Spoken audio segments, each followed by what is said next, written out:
Do you ever feel like you ended up in the passenger seat of your own life? You're not even sure when you handed over the wheel? Does that piss you off? Good, because today you're taking it back. This is the crown, who you are. And this is the compass, how you move through life. And I'll show you how to take back the wheel with both hands. Let me start with a diagnosis, not a judgment, a diagnosis. Because what I see in most men over 50 who come to me, it isn't failure, it isn't weakness, it's just drift. Quiet, gradual, almost invisible drift away from their own choices, their own instincts, their own lives. And when I ask them how they got there, the honest answer is almost always the same. Three forces working together over a period of years. The first thing is cultural programming. Think about every script you were handed growing up, in your marriage, at work, about what a good man looks like. Be accommodating. Don't rock the boat. Be grateful for what you have. Don't make things difficult. Put others first. None of those instructions are terribly bad on the surface, but what they produce over 10, 20, or 30 years of consistent application is a man who really cannot identify his true self anymore. He's been so busy fitting in, making it work, keeping the peace, that somewhere along the way, he stopped asking what he actually wants. Nobody told him to do that. It just happens, one subliminal message at a time. The second thing is accommodation drift. It starts with a perfectly reasonable decision. Early in a relationship, you make one small accommodation to avoid a conflict. And that's not weakness, that's maturity. And reasonable compromise is part of a healthy relationship. But then you make another one and another, and each accommodation slightly narrows the space where your voice is allowed. After 5 years, your own preferences are the first thing negotiated away. After 10, you don't even know what you actually want anymore. You've been managing her preferences for so long that your own have gone quiet. And here's the trap. The more you accommodate, the less she respects you. The less respect, the more she pushes. The more she pushes, the more you accommodate. Are you tired of that hamster wheel yet? It continues until something breaks, or until someone consciously chooses to change it. The third force is biology. This is one a lot of men don't like to talk about. Testosterone begins declining around age 35.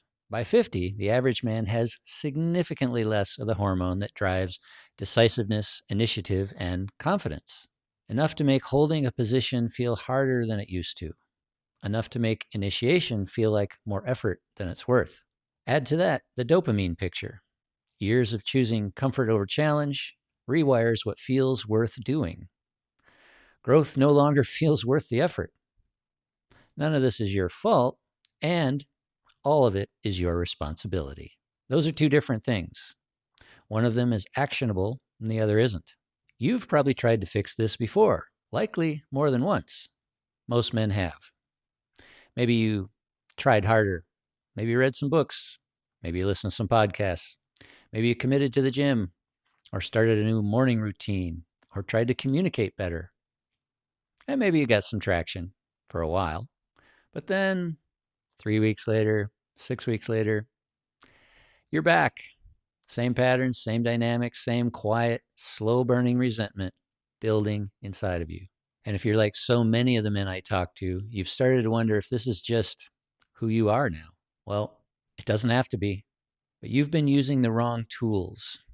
Not wrong for everything, just wrong for this. Motivation fails because it operates on the wrong layer of the brain. There's the thinking mind, the conscious, language-based part of you that sets goals and makes plans and gets fired up by a great podcast. And then there's the older, deeper system, the part that makes automatic decisions before the conscious mind even knows they've been made. The older system runs on patterns, on identity, on who it thinks you are. When you pump up the conscious mind with motivation, while the deeper system is still running old programming, you get a temporary change at best, because the deeper system always wins.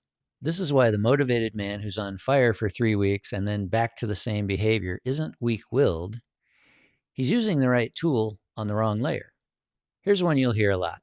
You just need better communication. Lead with empathy, validate her feelings, use I statements. Now, these are great tools, but they assume the problem is only a communication gap. It isn't. The problem is an identity gap. A man who hasn't changed at the level of who he actually is cannot produce lasting behavioral change through technique alone. She's not responding to your words. She's responding to what she senses about who you are. That deeper part of her brain is scanning constantly for the gap between what you're performing and who you actually are. You can't script your way past that scan. She'll feel it if you don't fully believe it. It's the same reason going to the gym alone changes little in her eyes. Physical change without identity change produces a fitter version of the same man. You become a man who's in excellent shape and still won't hold your ground in an argument. Without reprogramming the underlying operating system, all the new updates just won't stick. So, what actually works? Behavioral science has a clear answer, and it's not what most people expect. The most powerful lever in human change isn't simply better communication, meditation, visualization, setting goals, journaling. All those have their place. But what creates lasting change? It's identity. And here's the distinction. A goal statement says, I want to become a more decisive man. An identity declaration says, I'm the kind of man who decides with confidence. Those feel similar, but they engage entirely different systems. When you state something as a goal, your brain files it as future aspiration, something to work toward. When you state something as identity, your brain treats it as current reality. And the moment your behavior contradicts that identity, the brain creates an automatic pressure toward alignment. Not through willpower, not through discipline, through the self-correction mechanism that's already built into the system. And here's the other piece. Your brain moves away from threat before it moves towards reward. Every time. That means that fear of who you're becoming is a more powerful driver than hope for who you could be. The man who refuses to keep being who he has been will always outpace the man who's simply trying to improve. Those aren't the same thing. The second one goes all the way down to your core, down to your lizard brain. And this brings me to the framework.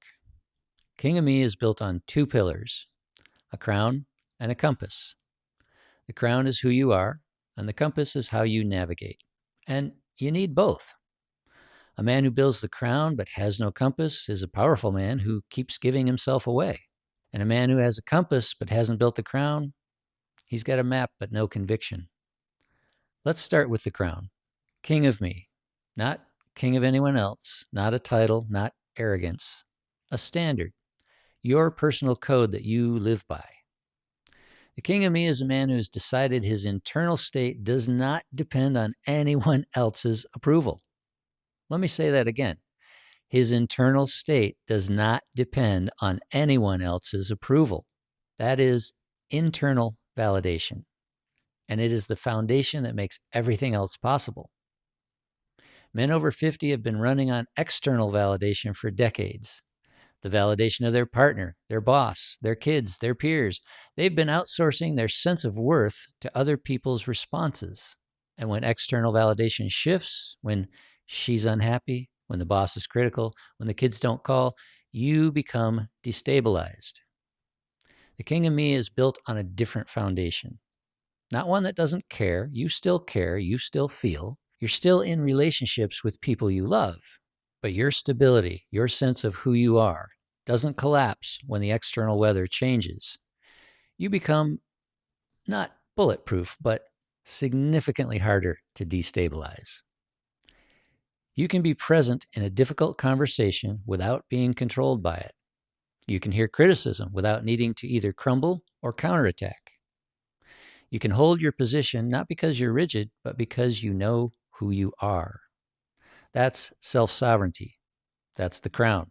And it is built, not found, not received, built. There are several operating principles in the King of Me framework, and I want to walk you through 5 of them. These are the ones that do the most work. First, principle 1, sovereignty begins within.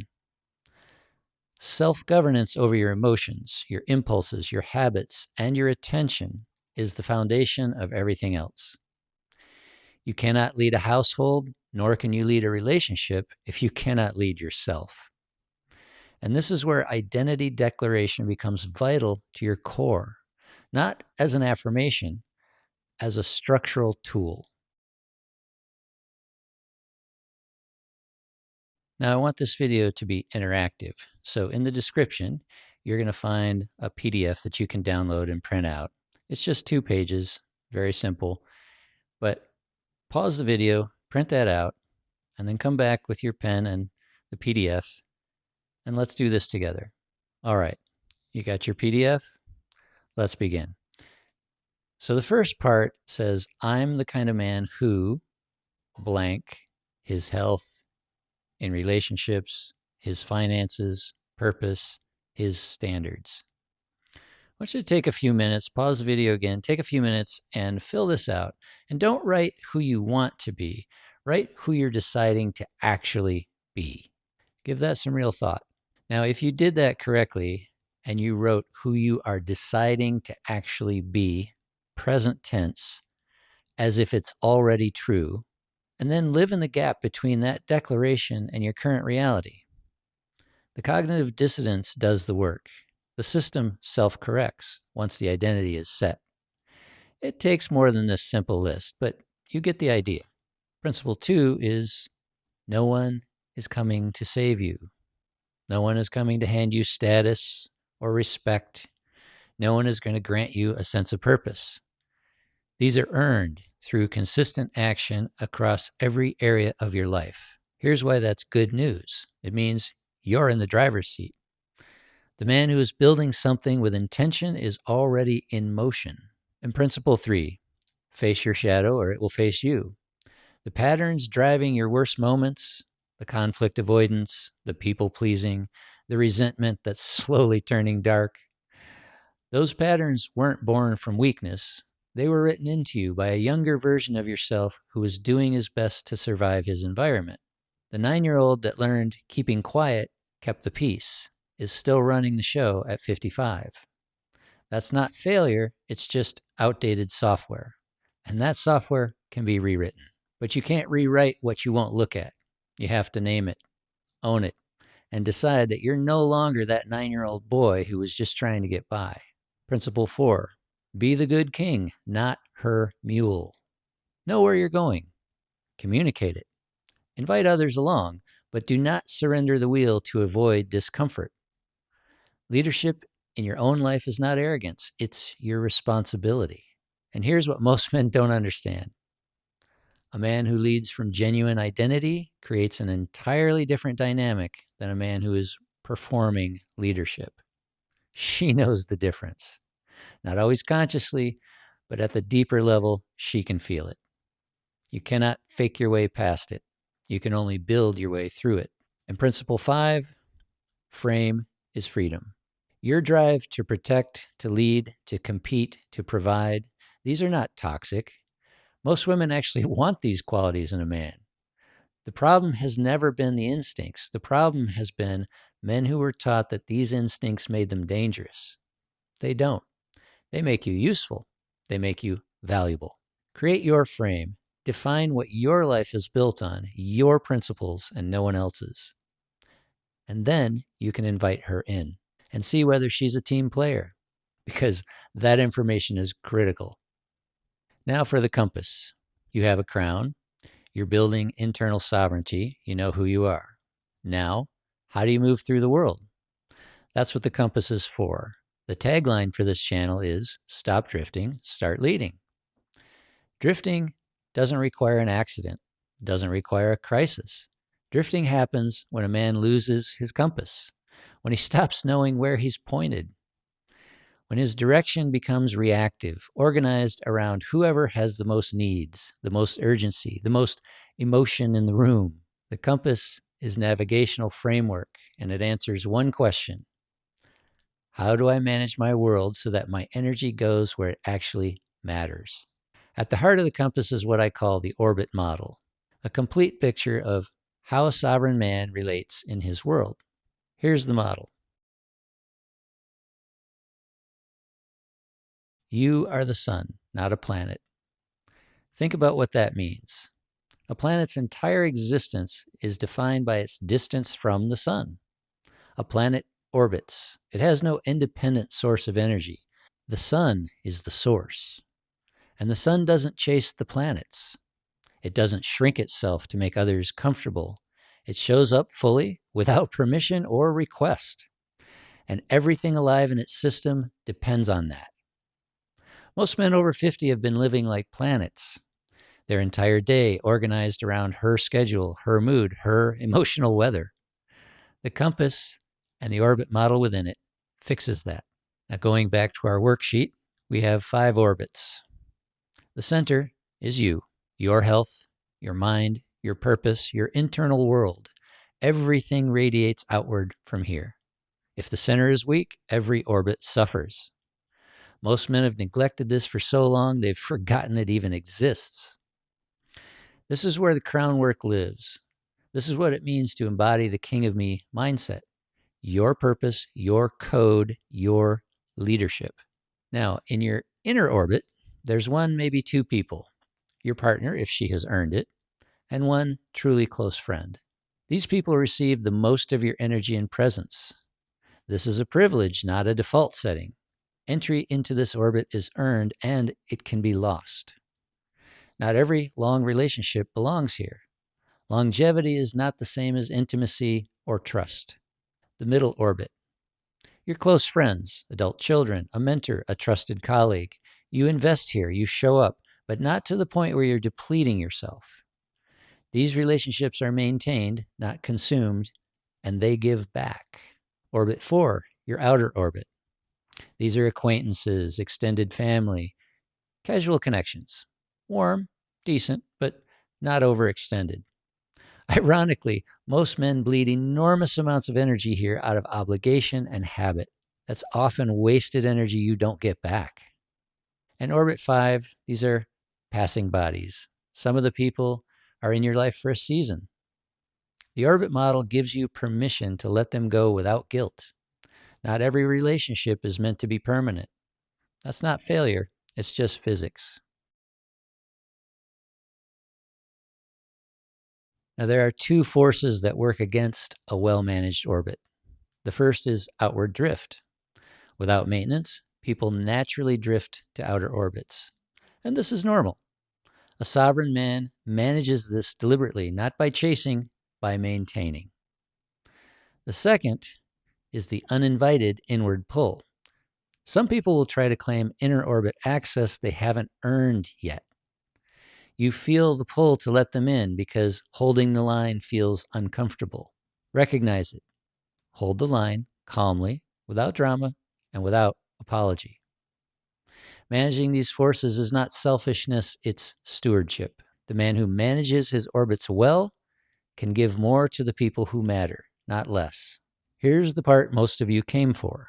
Most men's biggest problem isn't that their partner is in their inner orbit, it's that she's become the center. She's not a planet in his system, she's the sun, whose light he needs to exist. Men are not designed to be this way. And when this is true, her every mood becomes his emergency.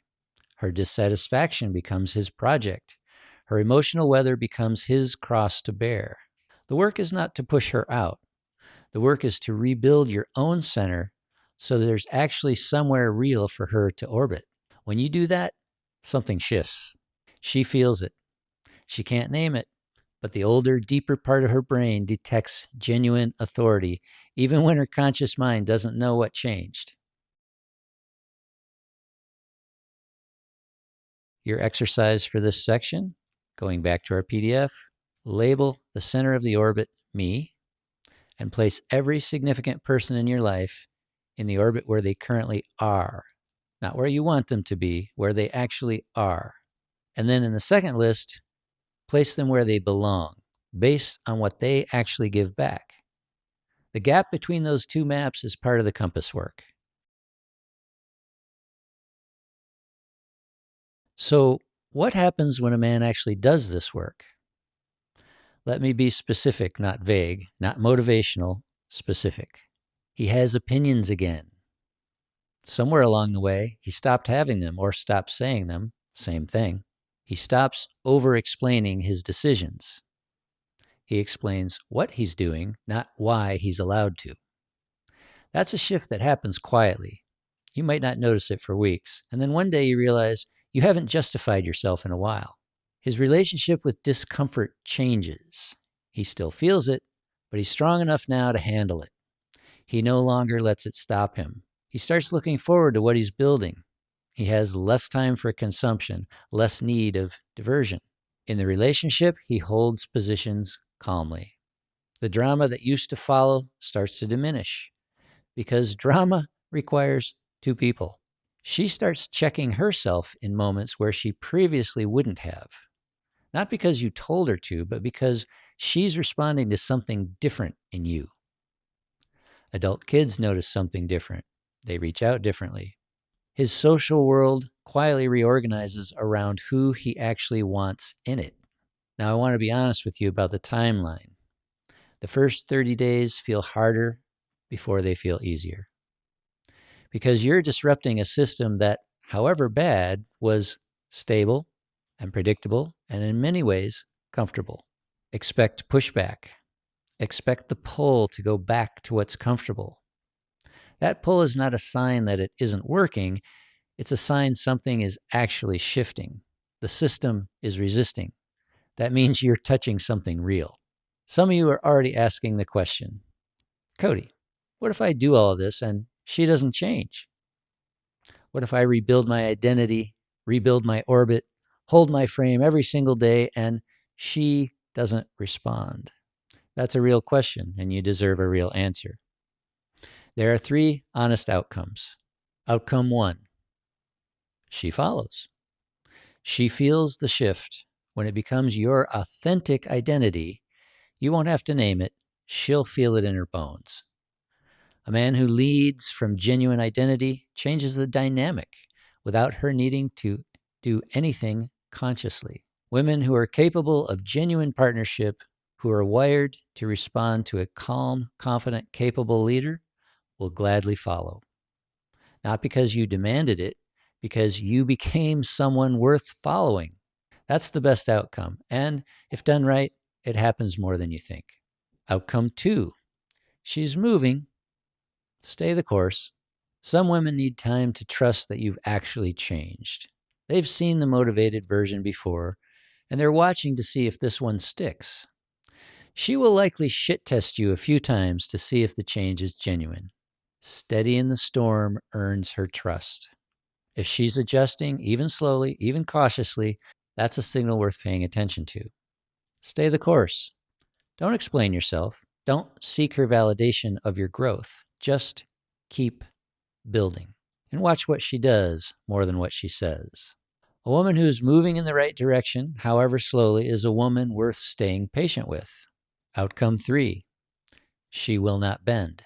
Some women are just absolutely committed to the dynamic as it was. Not necessarily out of malice, but out of habit, fear, or an unwillingness to grow. And let's be honest, some are drunk on power, the power that you ceded long ago, and she will not give it up now, period. You'll know, because nothing you do moves her. Her drift continues regardless of your effort. If that's where you are, you need to prepare yourself for the possibility of walking away, head held high. And here's what I want you to hear. You are not the same man who drifted into this. You've rebuilt your crown. You know where your compass points. And kings, men who have done this work, who lead from genuine identity, who know their own value, kings are in demand. Disagreeable women are not. You are not starting over. You're starting anew from strength. There's a better life on the other side of a courageous decision. And a man who has done this work is more than capable of building a new life with a woman who will appreciate all the calm, confident, capable leadership that he brings to the table. This work is not contingent on her response. The work is yours. And that's the point. You don't do this to change her. You do this because the man you become through this process is the man who now has both hands firmly on the wheel. A man who chose who he is and knows where he's going. She gets to decide what she does with that. You get to decide if she remains in your orbit or not. Now, if you've made it this far, there's a reason. That doesn't happen unless something landed. And if what I've walked you through resonated, if you recognize yourself in any part of what I described, I want to offer you something. Not because you need a coach, because this work goes faster and deeper when you're not doing it alone. The Crown Assessment is 1 hour, one-on-one with me. In that hour, I'm going to ask you questions your closest friends won't ask. And you're going to hear things about your situation that you've been too close to see. By the end of that conversation, you'll have a clear picture of exactly where you are and exactly what scripts are running the show and exactly what your specific next moves can be. This is not a sales call for coaching. This is a standalone conversation that's worth every dollar, independent of whatever you decide to do next. If you want the honest roadmap with direct feedback without the commitment of a full program, this is where you start. Application link is in the description. 6 questions, takes 5 minutes. I read everyone personally, and I respond within 48 hours. Next up, we have the Crown and Compass. 6 weeks. For men who already know that an hour isn't enough, who want to work through the full framework with accountability, structure, and direct exercises. 6 weeks, one-on-one.